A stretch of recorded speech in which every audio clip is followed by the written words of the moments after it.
You're listening to the Plane Talking UK podcast, the UK-based podcast written by a passenger for anyone. And here are your hosts, Carl Stebbings and Matt Smith.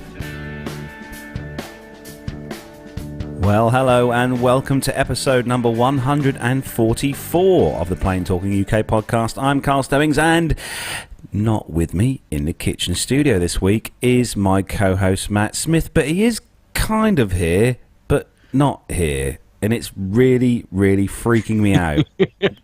I love it. It's brilliant. Yes, I'm operating the broadcast tower from my remote location here in Clacton because I've gone away for Christmas, basically. So I'm sat in my lovely caravan. We're on the beautiful campsite that we stayed in the summer. Woohoo! We've got the satellite outside, busy beaming signals all the way back to Carlos, and yes, and I'm loving it. It's brilliant because I can see his face from this end, and it's absolutely hilarious. So every weird. time I press a button, he freaks out. It's just brilliant. I love it. Oh, I wish you guys in the chat room could see this because it's just bizarre. I've got a screen, the touch screen here, which Matt normally presses when he's here in the studio. And I keep seeing the mouse cursor whizzing around the screen while Matt's doing it from his end, and it's just weird. Neville probably fully understand the whole the process of it, but yeah, it's very, very crazy, very crazy. So welcome everyone who's joined us in the chat room today for the live show. It is the 24th of December. It's Christmas Eve. Would you, Adam and Eva? Yeah. And it's 25 past 2 in the afternoon, so we're a little bit late starting today, but we got here in the end. It was mostly my fault because I hadn't plugged things in certain holes, and well, you know, family show. That's what family she said. Show. Yeah. But no, we'd like to welcome everyone who's joined us. In Benjamin Todd, Liz Piper, Jennifer Parkinson's in there. Jennifer, Nev from NevTech, Liz Piper. I'm just scrolling up the list here. Masha's in the chat room. Nelson. Benjamin Todd, just scrolling back up. Mariana P, Dr. Steph's in there, our main man Micah, Richard Bell, Barbara's in the chat room as well, Myla's in the chat room. I'm just scrolling back up to the top where we all started to say, Pilot Pip was in there at some point. Don't know where he's gone. He's disappeared, I think Pip has. Nelson, and yeah, we've got a nice full chat room today of wonderful Christmassy festive listeners. Absolutely, which can be more than could be said for your studio. It has to be said, Carlos. Oh, sorry. Well, there's some festive things there on the tower, on the broadcast tower. Right, festive wires, you mean? Yeah, okay, festive wires. They're festive wires. Yeah, I should have got some lights out, really, shouldn't I? I do feel bad now. Yeah. Oh well, never mind. Too late now. Too late now. We're in. I know. We're in. So we've got loads of news stories. I have to say, I've got a small complaint to make. By the way, right, okay. People are in the chat room here because I can now see the chat room. Oh, Matt can see the and chat they're busy saying they're busy saying that I'm sat here in my shed, which I'm a little offended by. It's not my shed at all. How dare you? The shed. It is my lovely caravan. Admittedly, I'm sat in the corner out of the way, not getting in Mum's way, but nevertheless, how dare you? I'm guessing Mother's outside sunbathing. Sunbathing? You're having a laugh, aren't you? No. We've got the heater on full pelt. It's lovely and toasty in here. It's great. Lovely. Well, it's nice and warm in here anyway. But it is. No, it is here too. Yeah. It looks like we're definitely not going to have a white Christmas again this year. So there we go. That's I reckon it could be anything. It could be highs of something ridiculous like 14 degrees or something silly, isn't it? Well, Captain Al went to Lapland, didn't he, last week? He did. He had a day in Lapland, and he did send me some pictures of there, and they actually had real snow, Matt. Actual snow that you could walk in and make snowballs with and stuff. It was quite amazing actually to see. But he flew over there with Thompson actually. Now we're in trouble with Barbara as well now because it's not a bit of tinsel in sight, gentlemen. What's happened to Christmas Eve? Oh, I know. Well, I'm working tonight. I'm working tonight. Yeah, that's my excuse. Well, all I can say, look, sorry, Mum, if you just want to turn to one side for a minute. I'm sorry. I'm just going to pick up my. What I can tell you is down that end, look. Oh, there's a Christmas tree. Down the other end of the caravan, we do have a nice little Christmas tree and a few lights. So, we have made an effort in our caravan. I should have got. I feel bad. I tell you what, I should have done what I said I was going to do before we started the show, Matt, and hang some baubles off my ears. Yes, indeed. Yes, that seemed like a silly idea at the time. Now less so. But anyway, there we are. Happy Christmas, everyone. Bar humbug. Yeah. To be fair, there is a Christmas tree literally about a yard that way. Yeah. But we have that's no good to you because it's not in the kitchen studio, is it? So there we are. Well, we have got we've got quite a few really interesting news stories to bring you this week, actually, and obviously we have got the results of our caption competition, which we started a month or two ago. So we've got the results from that to win some really great prizes. So that's good news. And then we're going to have a quick chat around what we're doing over Christmas, and yeah, I mean that will be episode 144. Benjamin Todd has just said, "What, a caravan that doesn't fly?" It's not a Cessna caravan. No, it's not a Cessna caravan. You hook up to the back of the car. Although you could jump out that one fairly safely, Matt. Yeah, I don't think you'd need a parachute. You'd be all right. It's fine. No. Yeah. So anyway, Shall we get on? Shall we get on? I know. Shall we start the show? Start the show then, as we do each week, with our rundown of the weekly news from around the world and the UK. So, if you're ready across the lands, Matt. Yes, I am. I'm ready to rock. Let's go.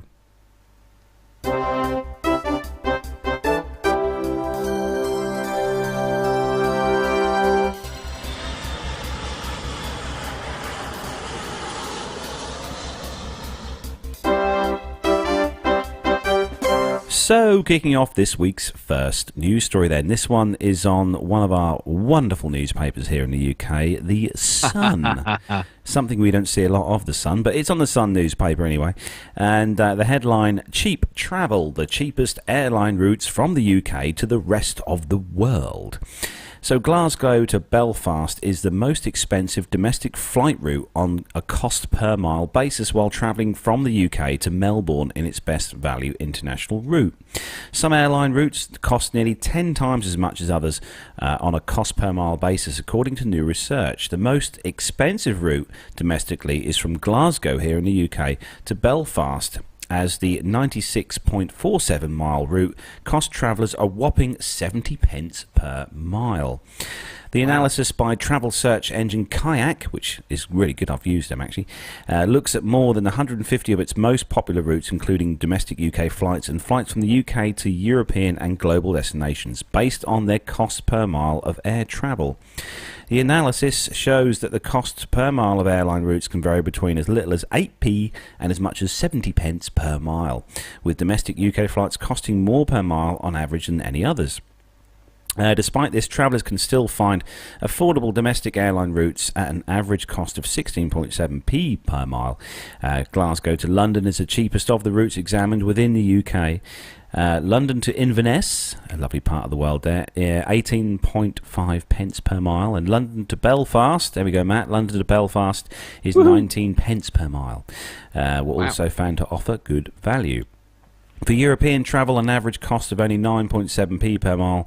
Flights to Spain's Gran Canaria were found to be the most cost-effective of the 48 most popular European airline routes examined.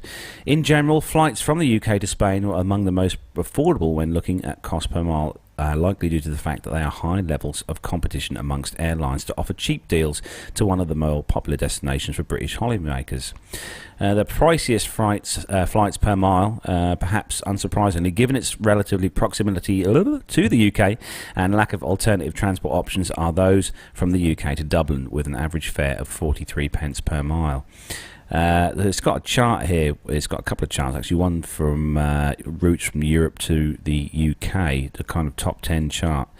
I mean, when you buy your flights, you don't really sort of calculate it in pence per mile. I mean, I don't really generally tend to look at pence per mile for a flight, but in first place is Gran Canaria in Spain, and in 10th is Madrid, Spain. And they're mostly the summer destinations in the top 10. Fuerteventura, Lanzarote, Tenerife, Larnaca, Cyprus, Athens and Greece. But Malta comes in second place, with a distance from the UK of 1,625 miles, coming in at about 10 pence per mile for Malta. So destinations from the UK to the rest of the world. Top 10 of these, in first place is Melbourne, Australia. That's just over 10,500 miles, comes in at 8.4 pence per mile. You've got another one there, Kuala Lumpur in Malaysia, 6,641 miles, comes in at 9.3 pence a mile. And then New Zealand, in at number 10, New Zealand then, 11, I mean that's the longest one, 11,121 miles. Comes in at 9.4 pence per mile, and the average flight price is just over £1,000. But that's something I've never really thought of, Matt. Working out how much per mile, pence per mile that I'm paying for a ticket for a flight. But well, I mean, we do it in the car, don't we? I mean, we're forever comparing how successful a car is based on its price per mile. How many miles to the gallon it's doing. Yeah, but we never really do when it comes to how much your plane ticket costs, do we? You know. So moving on to the next story, Matt. This special one for you, as per usual. Here we go. This is on the Metro website, and the headline is Ryanair and Aer Lingus ordered to pay £13.6 million in tax, which is got to hurt anyone's pocket, hasn't it? Let's be honest. So Ryanair and Aer Lingus will have to back a colossal tax bill of £13.6 million. The European Court of Justice ruled on Wednesday that the two airlines had benefited from 3 years of unlawful aid from the government in Ireland. As a result, Ryanair, Europe's largest budget airline, will be required to repay €12 million, that's 10.2 million pounds, to the Irish government. Aer Lingus, part of the International Airlines group, said that Ireland was seeking €4 million, that's 3.4 million pounds for them, but this figure is being contested. The ECJ upheld a 2011 decision by the European Commission that lower air rate taxes in Ireland for shorter flights between 2009 and 2011, including on some services in Britain, were illegal subsidies. This is very, very worrying, isn't it, really? Ryanair and Aer Lingus went to court in Luxembourg after the Commission said Ireland was wrong to set air tax on short-haul flights at only €8, that's £6.80 lower per passenger than on longer flights, and as it disproportionately benefited Irish carriers who flew more short routes. The advantage in question did not consist of the fact that both airlines were able to offer more competitive prices than their competitors, the court said in a statement. It resulted quite simply from the fact that those companies had to pay a lower amount than they would have to have paid if their flights had been subject to the standard rate.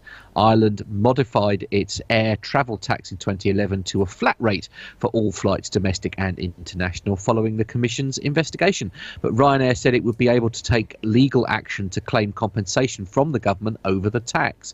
In a statement, it said that the ruling cleared the way for airlines to recover €88 million, that's £74.5 million pounds, from the government for the imposition of what it called an illegal tax. Just reminds me, I had my tax bill through last week. Oh, did you? Oh, dear. I'm assuming it wasn't sort of £13.8 million. No, it wasn't anywhere near what these guys have got to pay. But I'm pretty sure that they'll be able to afford to pay their tax bill, though, Matt, considering the amount of money that especially Ryanair has made this year.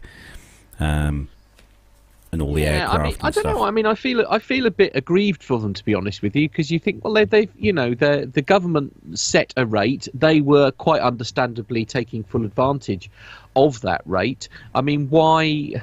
I could understand why they say, right, okay, you can't do that anymore. So, like from 2011 onwards, they can't do it. But it seems very, very. I don't know. I suppose I suppose it has to be backdated. But surely governments are allowed to set their own rates, or at least you'd think that governments were allowed to set their own rates. But then maybe that's why Brexit has been such a popular subject matter here in the UK. God, has that even started yet? Well, no. No is the short answer. Yeah. But we're straying into politics. We should probably move on. So next story is on the UK BusinessInsider.com site, and the headline: Airplane designers have a brilliant idea for the middle seat. Yeah, so do I. Take it out, maybe more room. The days of waiting in crammed airline aisles while some guy struggles to pull his bag from the overhead bin could soon be over. Molon Labe Seating has released their design for side slip seats. Airline seats that compact and slide over each other to add more room to the aisle during boarding and exiting the aircraft. By just replacing the seats, airlines could turn around planes faster, which could make travel times more efficient and airline tickets less expensive. Now, these seats, they've designed these so that you've got the kind of the normal 3 and 3 layout with an aisle in the middle, and the aisle seat slides underneath the centre seat of the 3, so it kind of makes the aisle. There is a video to go with this actual story, but we can't really show it on here. But the video kind of shows that the seat sliding under to give the aisle is huge when you slide that seat in. But it's a good idea. I mean, I wonder whether they'll roll this idea out over the various Airbus and Boeing and stuff, where they'll adopt this idea of seating. But take yourself over to the ukbusinessinsider.com site, and there is, like I said, there's a video here that shows exactly how the system would work on board the aircraft. But I can see it would save a heck of a lot of time, because that is one of the things that does slow things up, is when you've got 400 people all around one overhead bin trying to put their case in, and you've got 10 million people trying to get past and get through. It is frustrating, I suppose. Well, I suppose it's also one of the side effects of the fact that people are more inclined to use hand luggage rather than bothering to put stuff in the hold. So, I mean, obviously the knock-on effect of that is people have got more hand luggage. Definitely, yeah. A lot of people are travelling with just hand luggage nowadays, because it does work out a lot cheaper. The next story, Matt, is for you. Yes. The next story is on I want to say Condé Nast. I'm not really sure how to pronounce that. It's the Condé Nast Traveller, and it says "at home in the world." But it's a story that might surprise a few people. It certainly surprised me when I read the headline. And it says that 2016 was actually one of the safest years in aviation history. Now, this certainly has come as a bit of a surprise to me, I won't lie. But we read on. It says, despite a series of high-profile crashes, this was actually one of the safest years to fly. The memory of the Colombia plane crash that claimed 71 lives, including a host of Brazilian soccer team players, is still fresh in our minds. Enough to say that this year was one of the safest in modern history. Almost seems very gaudy. But the numbers don't lie. According to the Aviation Safety Network, a crash data website funded by the Flight Safety Foundation, an international and independent non-profit organisation that tracks crash data, 18 civilian airplane accidents accounted for 320 deaths worldwide in 2016. The only year with fewer deaths was 2013, as the Telegraph reported, with 265. The good news, global air travel continues to get safer, in part thanks to tech upgrades to aeroplanes, better safety procedures and increased collaboration amongst nations to improve aviation infrastructure in developing countries. The US Federal Aviation Administration credits these changes to the Commercial Aviation Safety Team, a government industry co-op formed in 1998, tasked with reducing the commercial aviation fatality rate in the United States by 80% by 2008. They broke their own goal, dropping rates to 83%. We shouldn't just look at the number of crashes or deaths. The number of passengers flying each year matters too. In 1970, when the World Bank started tracking the movement of people by air, 310 million passengers took commercial flights worldwide. In 2016, that figure should exceed 3.5 billion. Wow, that's such a big number. Factoring in this staggering growth, the odds of dying in a crash have been on the decline. This year, the rate of plane crash fatalities was just 1 out of every 10,937,000 500 passengers. The only year with slightly safer odds was, again, 2013, when it was 1 out of every 11,501,886 passengers. These numbers are based on commercial non-military planes certified to carry 14 or more passengers. One variable that can dramatically skew a year's safety record is sabotage, a hijacking, a suicidal plot, an attack by artillery. Aviation Safety Network's database offers 2 separate data points each year, with and without those outliers. So if security events are tossed out, 2015 was actually the safest year, with just 186 deaths. Really amazing. A great story. It is. It's surprising when I saw takes the you a little headline. bit by surprise. Yeah, absolutely. But it's still the safest way to travel, as far as I'm concerned. Yeah. No, I'll give you that. You know, it's just still the safest way to travel. But I don't think we haven't had any major incidents in the UK, I don't think, this year. With shh, the year's not over yet. Silence. Sorry. But we won't, because we've all got fantastic pilots here in the UK, haven't we? We do. Yeah, absolutely. Yeah. Oh dear, I'm going to cough my blinking throat off here in a minute. Sorry. Good. There we go. I'm back to normal. That's the remnants of the man flu, I think. Oh no, you still got that. Well, a little bit upper left, yeah. So moving on to the next story, and this one is a good picture story, actually. Matt will put the pictures up in just a second from his end, or not quite now. So this is on the Maxim.com website, and it's a good story, actually. I think Captain Al will appreciate this story. That it's a new survey reveals which airline has the hottest flight attendants. So before you book your flight, really, before you book your next flight, here's some very important info. Actually, there's quite a nice picture there on the screen of some of. Definitely don't think these are definitely not Royal Jet flight attendants, but the picking between airlines is an utter shot. They're all crammed uniformly, smell of baby powder and sterilisers, serve crappy food, and are all subject to extreme price fluctuation. What is the point of singing out as one of the best? But a new study from Trippy that can be exclusively revealed by Maxim offers a metric to rank airlines that we can all get on board with the hottest of flight attendants. It actually makes some sense, as airlines, more than others, place a premium on having attractive and smartly dressed stewardesses. In a survey of over 2,000 flyers, Trippy asked participants to rank the attractiveness of airplane hostesses on and tried and true scale of 1 to 10. This is such a random story. The results came with a few surprises. Female flight attendants on Emirates Airlines were voted the most beautiful women, with a high ranking average of 7.17%.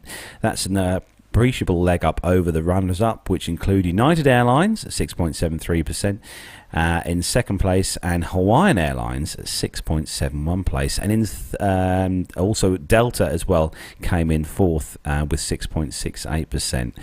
And if you've ever happened to be travelling through Southeast Asia, we know of a certain Vietnamese bikini airline which was tragically not included in this study.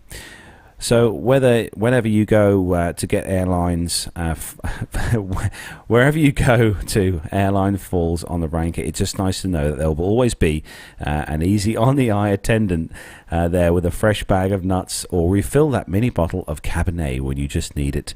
But remember, no smoking. So they got the rankings list here, and obviously, as you said, Emirates were top of the list. I'm just going through some notable airlines here. WestJet, they came in on fifth place, actually, WestJet. Air Canada in 8th place. Spirit Airlines made the list, actually. JetBlue, Southwest Airlines, and they came in near the bottom of the list, actually, with Frontier being at the very bottom of the list, Frontier Airlines, with 5.48%. So there we go. So I didn't see Royal Jet on there, actually. So unfortunately, Captain Al's Royal Jet's not on the list. But what an interesting story, I must say. Hello, Matt. You still there? Are we still Hello, there? I'm still here. He's still there. Yeah, so there we go. So Yeah. special story just for all us man pilots here, Yes, a hideously sexist story that I'm amazed we're allowed to read out in these times. I know. So next story, Never moving on. And certainly, yeah. this is a bit more of a clinical story, this one, Matt, for you. Indeed, yes. This is on the mlive.com website. And the headline is Delta Airlines alters in-flight medical policies after black doctor's help was refused. Oh, no, that is terrible, really. Delta Airlines has announced that it will no longer require its flight attendants to verify medical professionals' credentials when health emergencies arise in flight. The announcement comes about 2 months after Dr. Tamika Cross, a OB-GYN resident from Texas, took to Facebook to lambast the Atlanta-based airline for allegedly being treated in a discriminatory manner by a crew member when attempting to offer medical assistance during a flight from Detroit to Minneapolis. Cross, who was originally from Southfield, stated over social media that she was in Detroit for a wedding in early October and was returning home to Houston via a layover in Minneapolis when a man 2 rows in front of her began experiencing a medical emergency. She said that she attempted to help the man on multiple occasions but was told by Delta flight staff to remain in her seat, alleging that because of prejudice they refused to believe she was a physician. Really? Following what Delta called an unfortunate encounter, the airline invited Cross to visit its headquarters in Atlanta for the purpose of discussing her experience and to apologise face-to-face, according to a news release from the airline. Delta says Cross's feedback on the incident influenced the outcome of a review of the airline's medical documentation policy that had already been underway prior to the episode. The news release from the airline states effective the 1st of December, so they really didn't hang about. They got on with it straight away. Effective the 1st of December, Delta flight attendants are no longer required to verify medical credentials. They can now secure a medical professional's help based on the volunteer's statement that he or she is a physician, physician's assistant, nurse, paramedic, or EMT. Delta says during the course of its policy review, it found that there was no legal or regulatory requirement that says the airline must view medical professionals' credentials, and that the company realises that physicians and nurses do often not carry licenses on their person anymore due to the practice of medical licenses being verified online, which is becoming more and more common. It's reassuring to know that Delta has taken this matter very seriously and made the necessary adjustments to help physicians and other medical personnel, no matter what or who they may be, feel more comfortable offering medical assistance during in-flight emergencies. Cross was quoted as saying in the news release from Delta. On top of the policy change, Delta says it will be broadly rolling out inclusion training for leaders and frontline employees next year, with flight attendant groups being amongst the first to participate. There we go. So Matt, if you listen to one of Pip's latest episodes, Matt, Pip was on about, he had Steph on, and they were talking about kind of medical stuff on board aircraft, those defibrillator devices and stuff that they have on board, which is quite interesting to listen to. Yeah. But if I was on board an aircraft, I'd expect anyone with any degree of medical training or something to help me, regardless of what they can do or can't do. You'd always expect to have someone jump in and try and sort of lend a hand. But all the cabin crew obviously trained in first aid as well, aren't they? So, but good story, that one, Matt. Yeah, it is. Well, yes and no. I mean, I'm slightly surprised that I still don't quite understand why the race card has been played in this particular situation. I mean, that may be my lack of understanding, and perhaps I'm lucky in the fact that on the whole I live in a country where perhaps it is less of an issue than it is in the States. But I guess for that reason alone, it's a story I'll never really understand. But yeah, I mean, they've been proactive. They've acted on this incident, and credit to them for that, I suppose. So the next story on the very British site, the times.co.uk, and it's a story we covered last week actually on the show. It's a bit of good news because we'd covered this story last week about the striking which might occur during the Christmas period. The Times reported just a day ago that the airline walkout called off after BA approves a pay deal. So strikes that were set to cause misery for British Airways passengers on Christmas Day and Boxing Day, tomorrow and the following day, have been called off. The Unite Union said that the planned walkouts by cabin crew have been suspended following talks with a revised pay offer from the airline. And the updated offer will now be put to members up to 2,700 staff had been due to strike over the Christmas period, and the Unite Union claimed that the mixed fleet crew, those employed since 2010 on more Austria contracts, had been forced to sleep in cars between shifts. Well, that's a bit worrying because their wages are so low and that they could not afford to drive home. He added that the basic pay had started at £12,000 with average pay totals of £16,000 for staff. Blimey, you can see why they wanted to strike, Matt. Yeah, absolutely. £12,000 for cabin crew, I think, is fairly bad. It's not very good at all, is it? Very really, good. It's not very good. I mean, even it's barely minimum wage, isn't it? Yeah, even 16,000 is not good for for all the training and stuff that these guys have to do for flying and that. It's been called off, so good news for anyone travelling over the festive period is you can now fly with BA.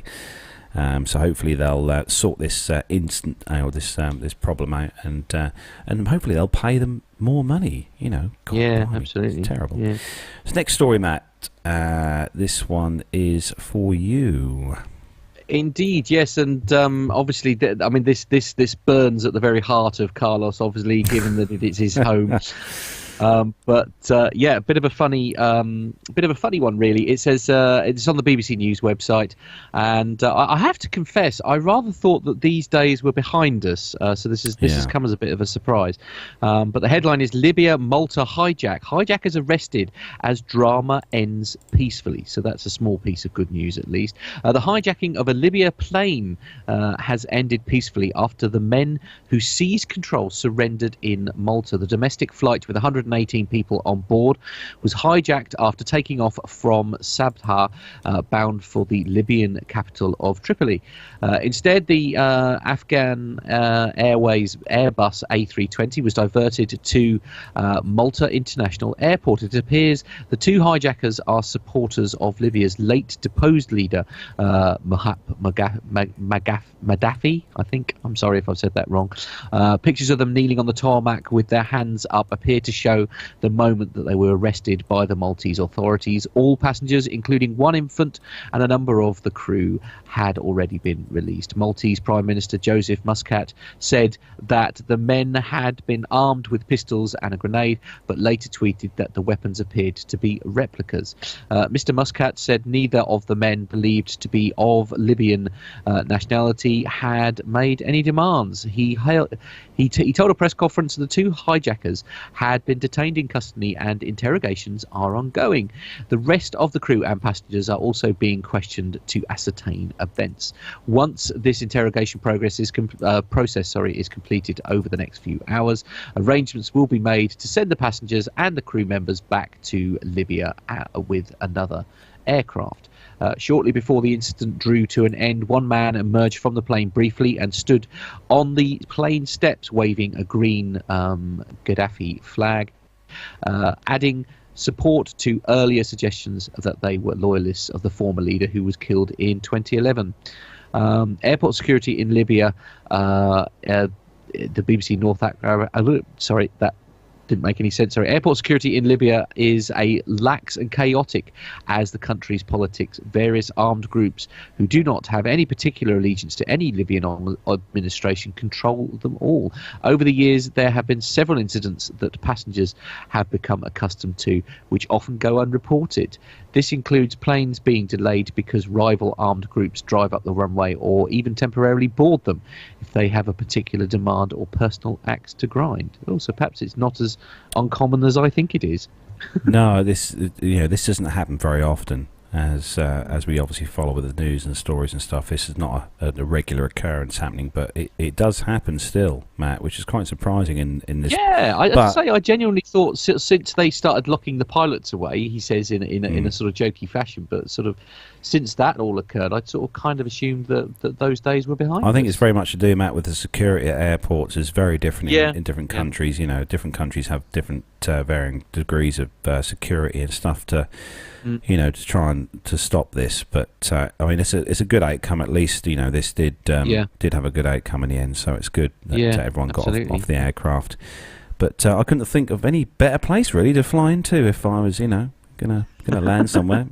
Yeah, Malta. Mind you, with the greatest of respect, it's a rather chilled out place. I mean, I dare say they weren't overly thrilled that security were actually going to have to do something other than lie on a beach. I'm not going to lie. They've actually, it's considering what a small island Malta is. They have got quite a good little defence force, and like a very good military presence there. With quite good equipment and stuff supplied by a lot of UK companies. So Malta they hold their own. Oh, fair enough. Yeah. So next story is on the Guardian website. It says here, website of the year. So the headline, holiday offers. So those of you wishing to travel away, jet away to somewhere nice. Airlines and tour operators reveal New Year discounts. God, we're not even there yet. So cheap flights to New York, Milan, Montreal and Dubai are on offer from airlines, while tour operators have seasonal deals on holidays to Italy and Australia. So flights, Emirates, they've got something starting Hello 2017 fare sale that's going to run until the 31st of January with massive discounts on fares throughout the most of 2017, including their Emirates are going to do return flights from Gatwick to Dubai from 299 quid. My God, that's cheap. And also return flights from Gatwick to Phuket from £409. Air Transat, Canadian airline Air Transat, launches a huge seat sale on the 26th of December. That's a few days' time. Customers who book by January the 11th could nab return flights from Toronto to Gatwick for as little as £322, or Glasgow to Montreal from £397. For those of you who fly with BA, Neville Bounds. For those of you who fly with BA, BA is running a unforgettable world sale, which includes huge discounts on fares to more than 100 destinations, which include flights to Boston from £377, Mumbai from £413, and Amsterdam from the UK for 39 quid. Blimey, that is cheap. Wow. Not to be left out, Virgin Atlantic, they're going to have a Christmas sale that's going to run until the 7th of February. Blimey, that's a long sale. With deals on certain dates for the rest of the year through to 2017, including flights from Heathrow to New York for 400 quid and Gatwick to Havana from 599 quid. The low-cost carriers and EasyJet, they're going to launch. Blimey, everyone's going to launch a sale. I tell you, it's the time to buy flights. The EasyJet sale launched on the 22nd of December, a few days ago, with up to 20% off flights on over 400,000 seats, including Gatwick to Milan, Bristol to Barcelona. We've got Austravel. It's one of the companies where you can book holidays from. They're running a huge 30% off deals to Australia. Austravel, they're going to do return flights, self-drive trips to Australia for less than 800 quid in May and July next year. There's lots of other companies. Hayes and Jarvis, quite a big company here in the UK, Hayes and Jarvis, for long distance trips. They're going to be offering loads of stuff cheap as well. And also Thompson and First Choice, Kuoni, all the long haul companies are going to be offering some kind of discount on deal in January, which is quite good news for anyone wanting to jet off in the new year for a bit of sun to get out of the UK. It sounds wonderful. Yeah, and don't forget we're off to Pittsburgh in May, so that's quite good. I know. Hey. I still can't believe that's actually happening. I can't believe I'm going to Pittsburgh. It's just going to be amazing. It's going to be really good. So next story is for you, Matt. It is indeed, and this is on another random website we haven't had a Jet2 story for a while, Matt. So it's quite good. Yeah, whatever. Yeah, so BizJournals is the company or website, sorry, that I'm reading the story off. Obviously, their views are their own. This is the headline is Boeing sells 4 737s to British low-cost carrier Jet2.com. Well, this is exciting. Boeing said low-cost airline Jet2 had ordered 4 more 737-800s in a deal worth $384 million at current list prices. Chicago-based Boeing and the UK-based leisure carrier said that the next generation aircraft will be delivered between August 2018 and January 2019. They did not disclose the terms of the deal, which was announced on their respective websites. The fast-growing Jet2.com previously ordered 30 next-generation 737-800 jets in a deal worth $2.9 billion at list prices, but the airline is believed to have negotiated significant discounts. I think we make a bit of a joke about this, don't we, Carlos? I don't think anybody ever actually pays list prices for an aeroplane. No, because they don't. No one ever pays list prices for any aircraft these days. Well, no, exactly. Anyway, Boeing said that it had delivered 8 of those 189-seat jets in 2016, including one at a special ceremony at Boeing's Seattle Delivery Center in September. Launched in 2003, Jet2.com operates an all-Boeing fleet from its headquarters at Leeds Bradford International Airport. Jet2.com also operates an overnight an overnight cargo carrying fleet. Jet2.com and its Jet2 Holidays affiliate offer sun and ski vacation packages and fly to more than 65 destinations from Leeds, Bradford and 7 other UK airports, Belfast International, Birmingham, East Midlands, Edinburgh, Glasgow, Manchester and Newcastle. I'm surprised not to see Stansted on there, to be honest, but anyway, there we are. The airline, an affiliate of Dart Group, said it will begin service at London Stansted Airport in March. That'll teach me to not carry on reading the story. Its first foray into southern England. Earlier this month, it's also announced that it was hiring another 100 workers for its Manchester operations to meet customer demand. It announced 4 new holiday destinations and added flights in 2017, including, I want to say, is it Atla? Antala. Sorry about that. And Dalaman in Turkey, Corfu, Greece, and Split in Croatia.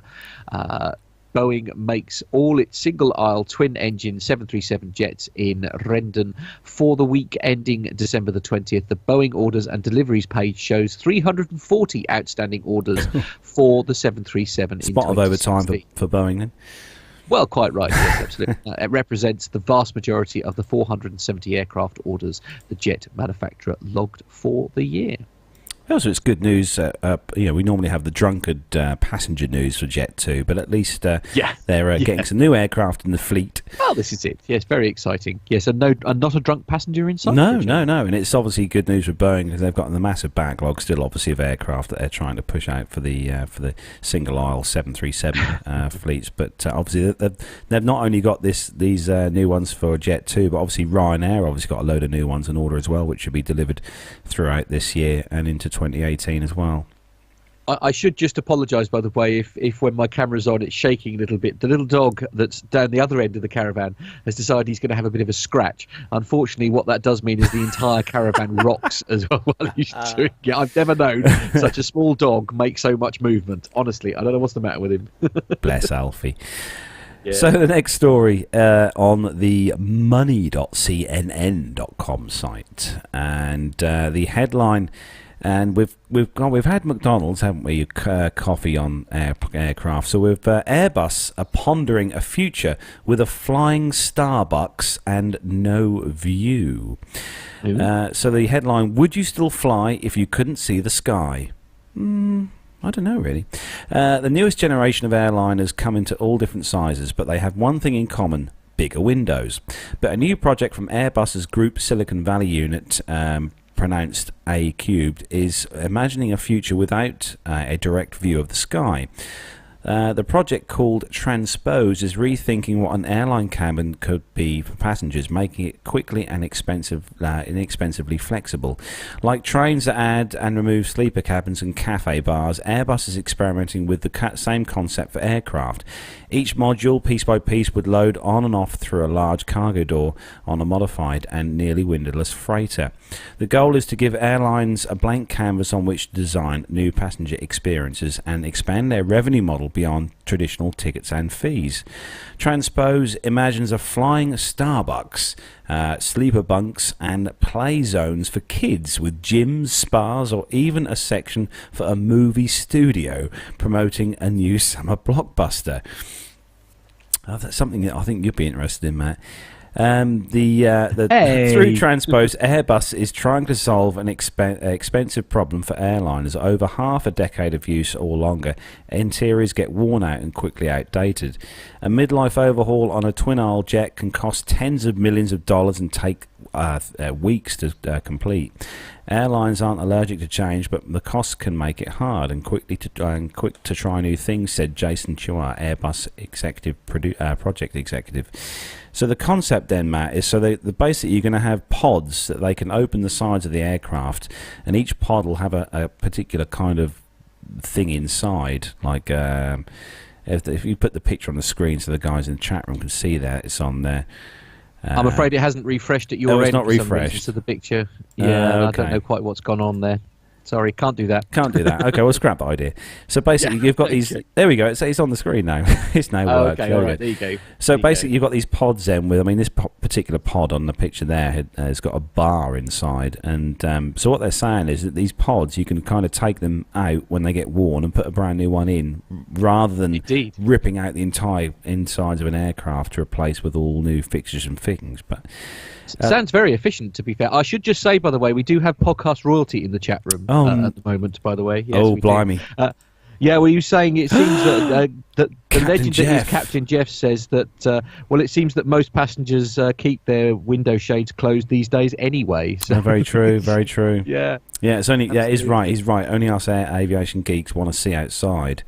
Yeah, I know. I mean, it's all a bit weird, isn't it? You've got these larger windows now on the Dreamliners and on the A350s, and the Mark 1 eyeball. Mine are fairly good. These are still working in HD, as far as I know. My eyes. So when I look out the window, at least I can see a nice colour HD outside the aircraft. I don't think I'd want a completely windowless aircraft. And I don't think you would either, Matt, would you? Because I imagine. No, I genuinely wouldn't. I mean, I'm not the biggest. I scare easily. There's no two ways about that. But I quite like the idea of being able to. I'd like to get to a stage where, Mum loves sitting next to the window. She loves looking out there and watching the world go by. And I dare say you're no different. I don't suppose you look inside the aircraft at all, other than when you're getting on board. Well, I do. I look inside on the flight deck when I go and have the flight deck visit. Right, yeah. That part of the aircraft, I do take a genuine interest in when we board it or to board the aircraft. So that's when they let me up there, which they do 9 times out of 10. I will say. So. Yeah. Mike has got an interesting idea here. Actually, he said might as well put passengers in coffin-sized capsules in the terminal and then just stack them and load them. Yeah.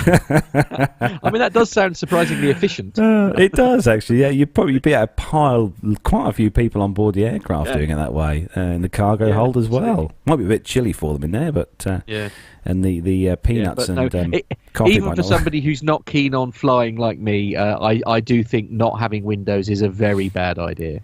Perhaps we should see if Captain Jeff would fly the Mad Dog without windows at the front. No cockpit windows, just. No, I don't think that's a good idea either. Probably not. He said in the chat room, no windows, no goes. So. Yeah, no, absolutely, quite right. Absolutely. So one last story then, Matt, for you, and it's for all the people in the chat room or listening to the show who are gonna hopefully get themselves a drone. for Christmas. Yes, indeed. Yeah, this is on the Huddersfield Daily Examiner website. So Really? nice and local to everyone then. And it is the headline is "What You Need to Know," and this is an important story actually. What you need to know if you're getting a drone for Christmas. And they are expected to be one of the biggest sellers this Christmas. But anyone buying a drone should expect to be governed by new regulations as Westminster cracks down on the craze, and not a moment too soon, if I'm being honest.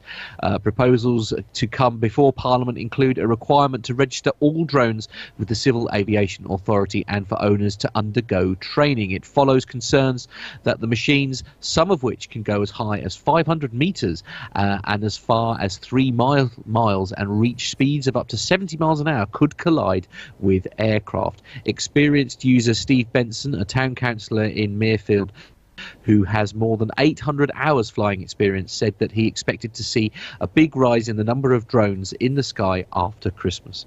But he added that users would be expected to self-regulate how they flew their machines until restrictions were introduced. Even then, it would be difficult for use to be effectively policed, he said. If they are to license, they would need to think about rolling it out to become affordable. He said training for commercial users, including pre-flight assessments, permission to fly and insurance, can cost more than £2,000. It's not cheap. I'd imagine the average owner would just carry on flying regardless. You will never stop this kind of activity. Councillor Benson has been flying drones non-commercially for more than 6 years and owns a DJI Inspire 1 worth around £2,000. He has used his machine to check wear damage on the River Calder and has worked in collaboration with the Environment Agency, Kirklees Council and the Canal and River Trust. Last year, he used a drone to capture aerial footage of land around Boulderstone Fields off Hepworth Lane in Mirfield, which is earmarked for housing development. The footage was edited into a 27-minute video as part of a local campaign against the proposals. Drones can be bought for as little as £50, some weigh as little as £3, but others can be as heavy as £30. Battery life means most can fly for between 20 and 26 minutes with a speed of between 32 and 67 miles per hour. In July, drone enthusiast Conrad Williams of Bradley caused a stir at the John Smith Stadium when he buzzed his device over a friendly match between Huddersfield Town and Liverpool, causing the referee to halt the game over concerns for safety of fans and players. He was later arrested and prosecuted for flying a small unmanned surveillance aircraft not in accordance with permission issued by the Civil Aviation Authority. He was given a 12-month conditional discharge but ordered to pay £85 costs and a £20 victim surcharge. Small unmanned aircraft are now widely available for commercial and recreational use. More popularly known as drones, they can cause injury or damage if they are not used responsibly, and so are subject to safety rules which are underpinned by UK law. Anyone using a small drone needs to be aware of the regulations contained in the Air Navigation Order specifically. No reckless or negligible negligence causing or permitting an aircraft to endanger any person or property, not causing or permitting any article or animal, whether or not attached to a parachute, to be dropped from a drone so as to not endanger persons or property. Safe flying must be ensured, and the operator must maintain direct, unaided visual contact to monitor a drone's flight path for the purpose of avoiding collisions. Drones weighing more than 6 kilograms must not be flown in controlled airspace or within an aerodrome traffic zone unless permission has been given, or at a height of more than 400 feet, or at a height of more than 400 feet. Drone users are not permitted to undertake commercial work without permission from the Civil Aviation Authority, and surveillance drones must not be flown over or within 150 metres of any congested area or open air assembly of more than 1,000 persons, or within 50 metres of other people or vehicles. I mean, they all sound like common sense, don't they? I mean, this is the issue, isn't it? It all just sounds like good old-fashioned common sense, which I fear in this day and age we do seem to be rather lacking of, especially here in the UK. But they're so cheap. I mean, just while you're doing that story, Matt, I was looking on a website online which I've used to buy kind of tech stuff from, computer stuff from. And I could go online now and buy a really, really good, not a DJI because that would kill my bank account. But I could go online now and buy a really, really nice drone, like the full propeller, like you've just said there on that story there, for less than 150 quid, and the one I was looking at had a full HD camera. For video, and you can control it from your mobile phone. Your mobile phone. I should just say, actually, student pilot Matt, the legend that is Matty Fab, has just said in the chat room here. He said the drone that he was saying that it's fair to say they've got major grief from fellow pilots on the ground, but he was saying that at his local airfield there was somebody flying one really, really near them, which is just crazy. Do you know what? Considering some idiots were flying drones next to the runway at my airfield a while ago. I mean, that's just crazy. Considering where me and you live here, Matt, in the back end of nowhere, as Captain Al and Captain Nick like to call it, I don't think I can honestly say I've seen any UAVs or drones flying around here, and it's around the area which we live here in the east of East Anglia in the east of England, it's all uncontrolled airspace, most of it, and you can fly around wherever you like, and of course round where we live, of course, flying drones in around where we live is not really going to cause any trouble to anyone. Not really, especially where we are, because as you say, you're flying in uncontrolled airspace. It's basically just fields and things. I mean, it's perfectly safe for you to do it. It's the same story, isn't it? It's the minority spoiling it for the majority again. But anyone who wants to give me a DJI Phantom, that would be lovely. Right. Okay. I did actually ask Gemma for one for Christmas. I mean, she doesn't even know what they are, and she still said no. No. Well, indeed, it's because she's not silly, Carlos. whether she Googled DJI Phantom and seen the price, I don't know. But it was a no. But perhaps I could borrow Pips. Richard King's just said in the chat room, he said, Matt, these rules have been around for a long time relating to small unmanned aircraft. The rules don't differ much from full-size aircraft, Poor Matty Fab, he's in the chat room now, and obviously he flies in a bit more of a congested sort of area to where I fly here. Yeah, I can imagine. He's quite a lot of people in the chat room said that, quite rightly, Michael Mikolos has said that drones are not toys.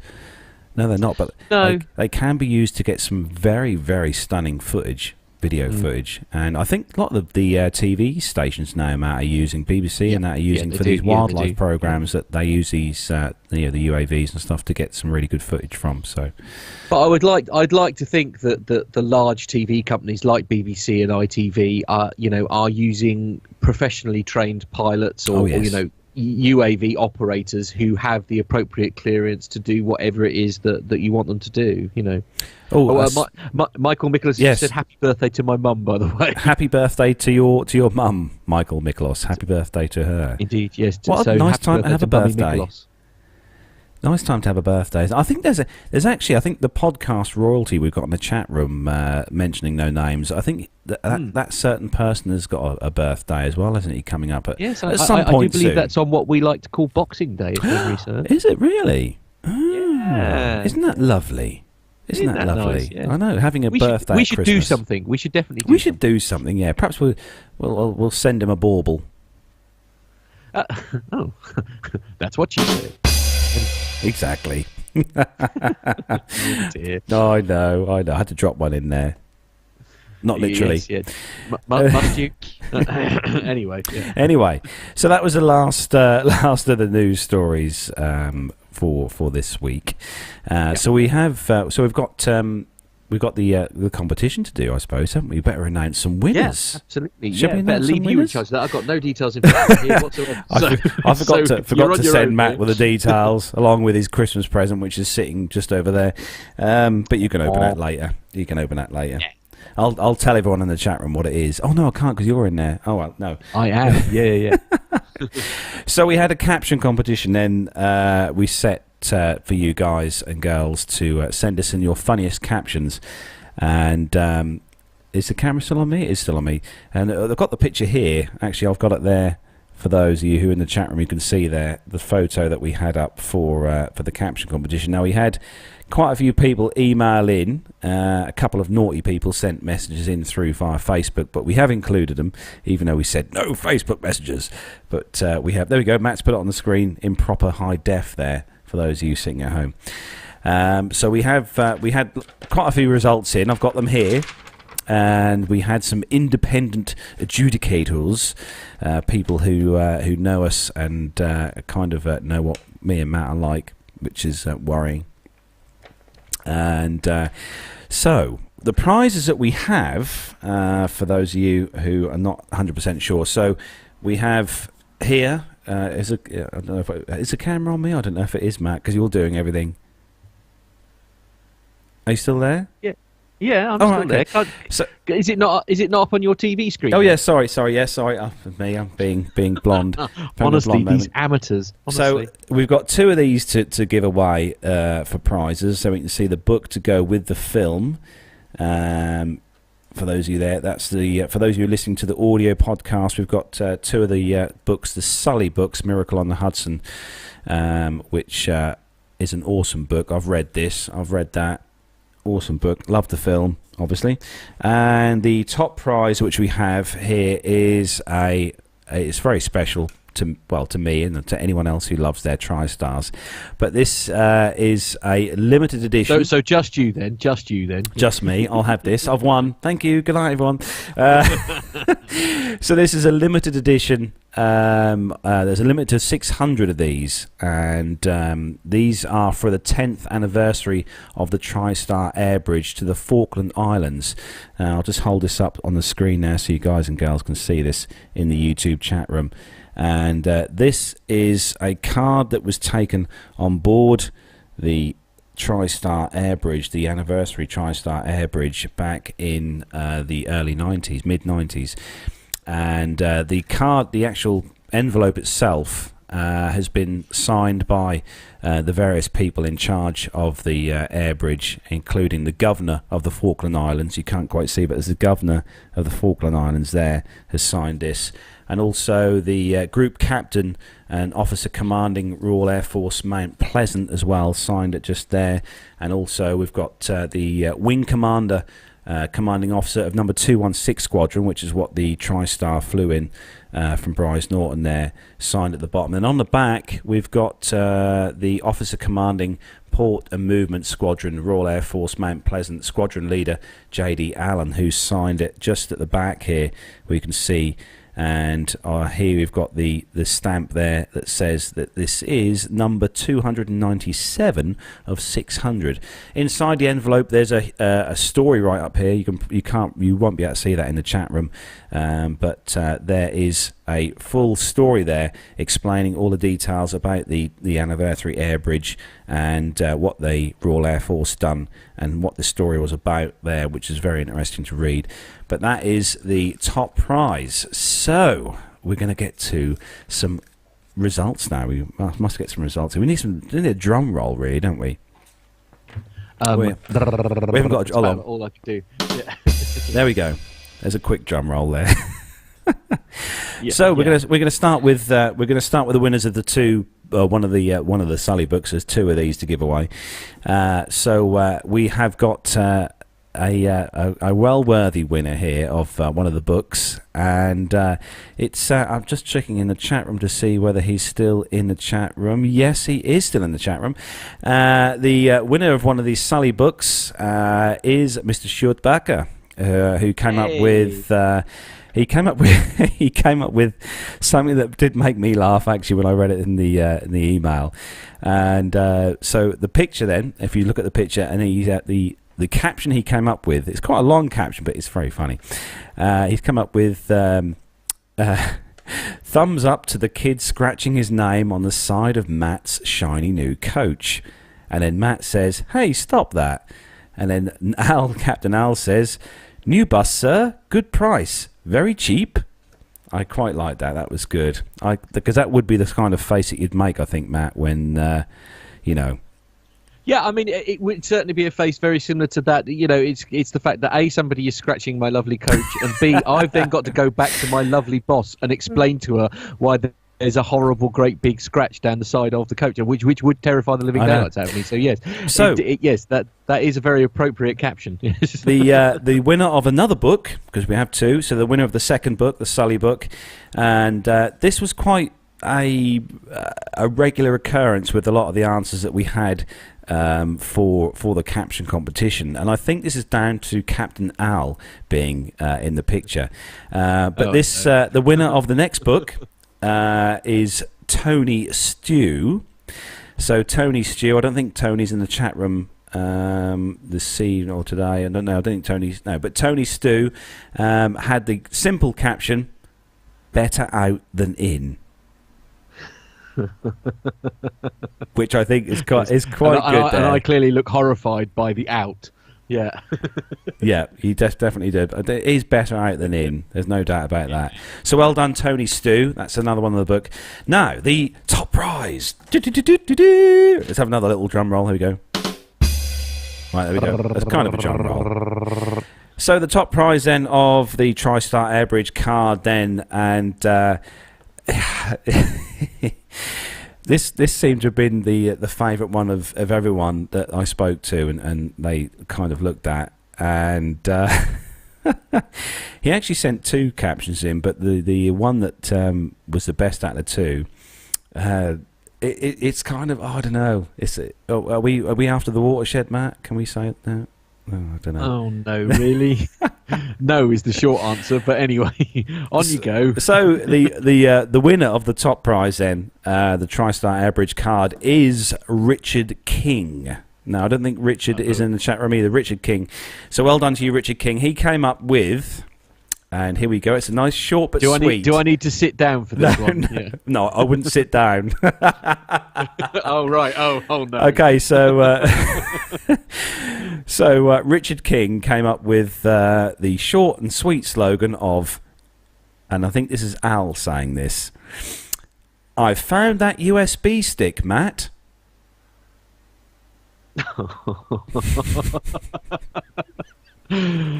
Right, okay, that's a lot friendlier than I was expecting. I know. That is exactly how he put it down in the email. I didn't have to edit that at all. But yeah, I found that USB stick, Matt. I quite like that one. Well, I'm glad it was found eventually. Yes, I seem particularly perplexed by that. But it's quite appropriate to the face you're making there, and Al looks kind of pleased with himself. So yeah. Al is always pleased with himself. Actually, while we're talking about Captain Al, I should just say he was hoping to be in the chat room with us today, but unfortunately he's actually not him, but he's actually at A&E at the moment, bless him, because poor Josh, his son, has got a raging temperature. So but I promised him I'd give him a little shout out on the show. So hi Josh, hope you're feeling better. Yes, and Josh, feeling better soon. A very speedy recovery from all of us here at Plane Talking UK. Yeah, definitely. Speedy recovery, please, Josh. Yeah. Yes, and so don't forget then, for all those winners then of the prizes, if you could email the show with where you wish your prize to be sent, and I shall get them sent off to you ASAP through the magic that is the Royal Mail. So send them to us here, please. Make sure you send your address to podcast@planetalkinguk.com, and then we can make sure that we can send it to the right detail. Please don't put it on Facebook or anything. No. Send it straight to us here, in the studio. So it's Stuart Backer and Tony Stew and Richard King who won the top prize. So if you three could send us your details in as soon as you can, and I'll put the details of the winners on Facebook as well, or the names of the winners on Facebook, so for those who are not in the chat room today could see. And if they could send us in that, and I'll get those posted off to you via the amazing Royal Mail as soon as I can. Fantastic. So well done to everyone who entered. We had some rather interesting captions, I must say. Mostly, like I said, around the wind side of things. Right. Okay. I can't imagine why people immediately think wind when there's a picture of Captain Al up. I genuinely don't know where that came from. This is so funny.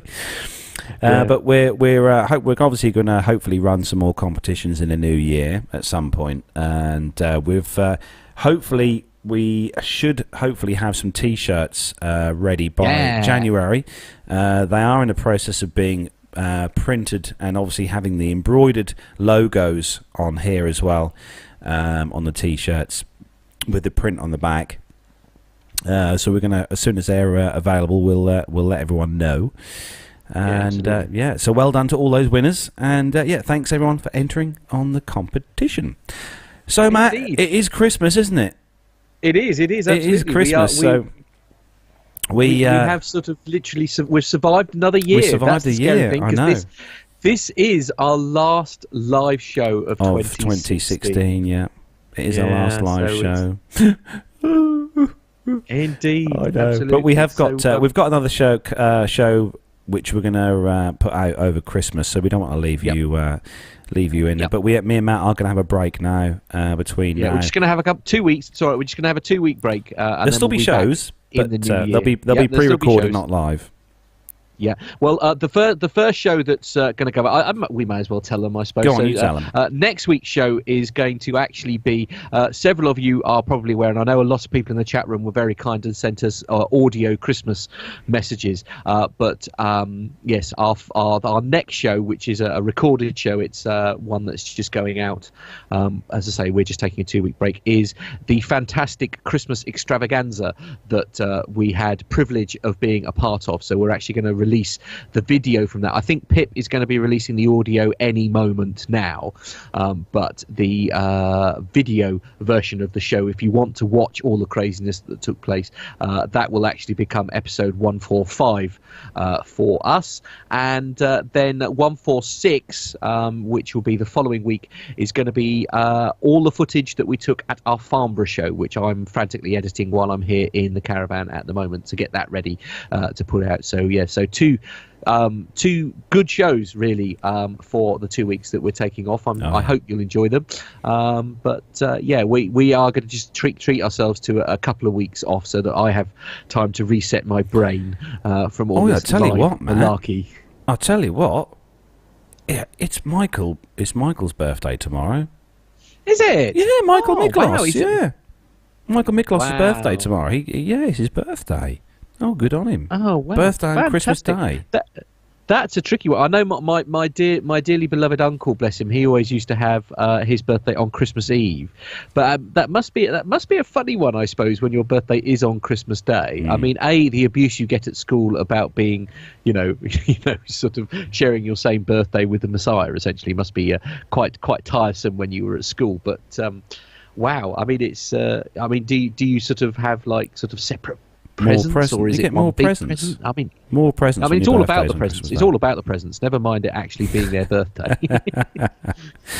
So don't forget to look out for the links, and we'll post them when we put the shows out over the Christmas period. But I said, we're gonna have a couple of weeks off just over the Christmas period, and we'll be back in the new year, fresh and bright as daisies, as we say, and with loads of news to cover in the 2 weeks we're away. So keep your eyes and ears open on there. And it's I'm definitely gonna miss the live shows while we're away, because I do love the chat room interaction. But don't forget, if you want to chat with us or send us a tweet or message or anything, you can do via Twitter or Facebook. You can send us a message or a tweet on Facebook and Twitter, and I'm sure me and Matt will, between eggnog and mince pies, will reply to you and say hello.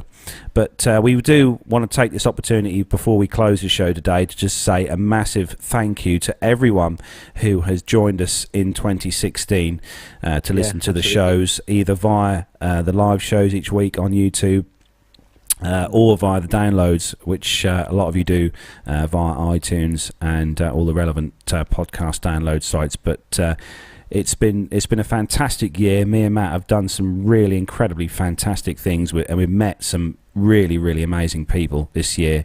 Yeah, we really have, with Farnborough and stuff. And we do feel really humbled, really, to have such a massive community of great friends who enjoy listening to me and me and you rumble on each week, Matt. Rumble is more like ramble on, honestly. Oh, that I've as never well, heard so yeah. much nonsense.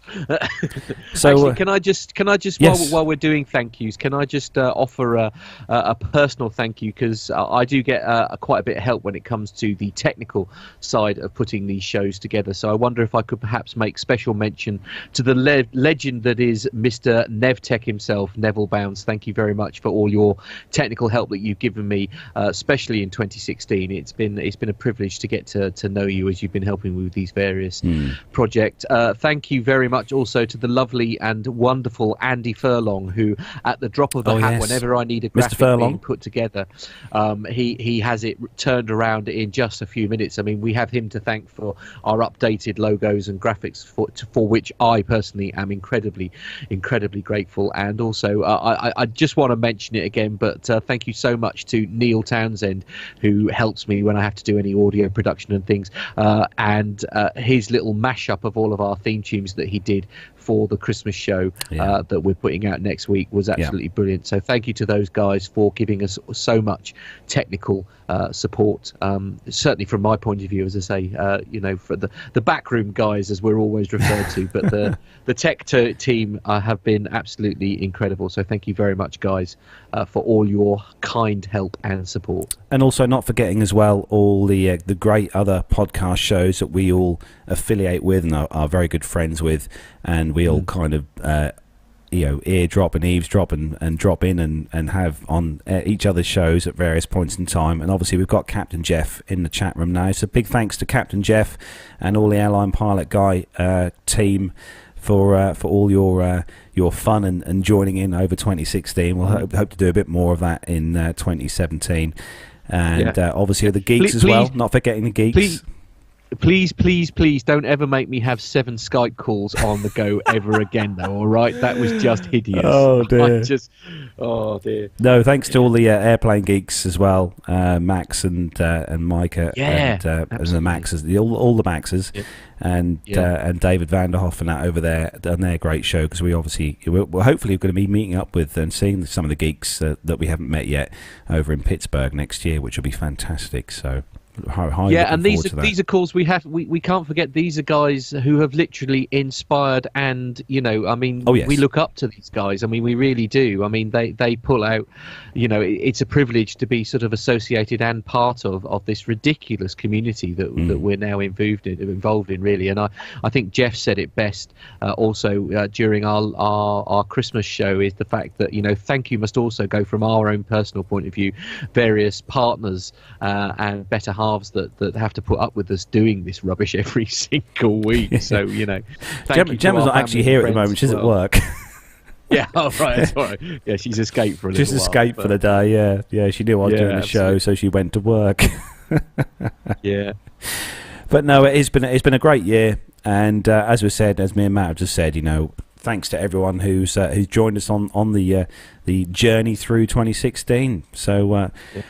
There we go, Matt. It's another episode, our last live one of 2016. We've got loads of stuff to plan for 2017, and we've got some awesome stuff lined up for next year, which would be great. But just as a quick note, also Matt's been busy with the credits for the end of the show, and there's a special little message which Matt has put at the end. Jeff says tolerate stroke support. It's a very fine line. Yeah.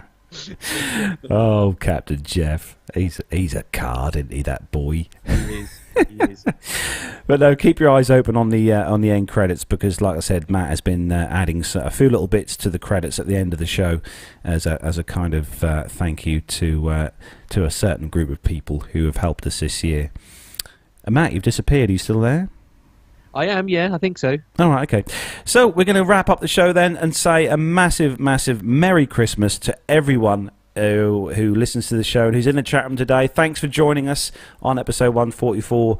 Have a great Christmas. Have a great all the things you do in Christmas. I hope you get everything you wished for this Christmas, including drones and stuff. And so from me, Carlos, here in the kitchen studio on my own. Yeah, it's a big. I'm there in spirit, mate. Don't worry, I'm there. It's a Merry Christmas. Take care, everyone. Have a great, great Christmas.